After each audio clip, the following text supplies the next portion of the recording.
They're breaking international law.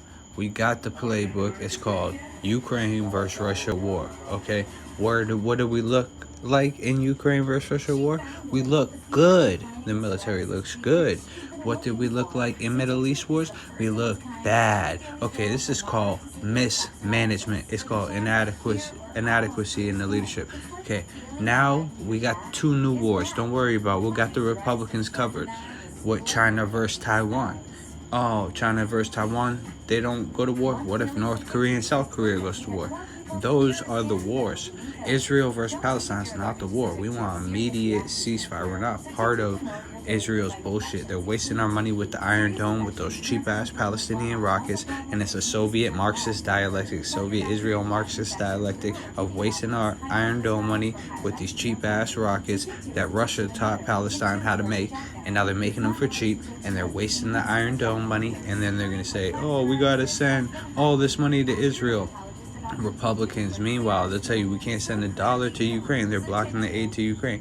So fuck Republicans, but also fuck Democrats, because they pretend like they're pro human rights, and they say, oh, the right is not about human rights. They're fascists. They're tyrants.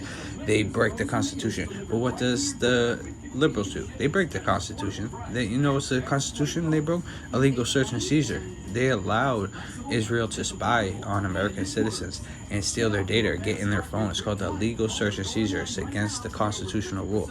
We weren't allowed to have religious freedoms, right? They put these psyop pastors. The liberals had their psyop pastors that are literal, like some of them are literal like military. And then they had the Russian psyop pastors. And so I had to argue with both sides. And so this is not fair to me. This is not fair to me in a democracy. Just to be a Christian, I have to argue with fake pastors on both sides. No, this is not correct. And so that's why Christian nationalism had to happen. And they want to label Christian nationalism, oh, bad. Just like they want to label Hamas bad after Hamas is persecuted. Look, dialectic of democracy. Nationalism persecuted. I can't be Christian in politics. It's a controlled dialectic of Democrats saying I can't be Christian, and Republicans trying to control what kind of Christian I can be. Either way, they're saying I gotta support Israel. I'm not doing it. I'm doing Christian nationalism, and I'm not joining your church. I'm not joining your funky ass church.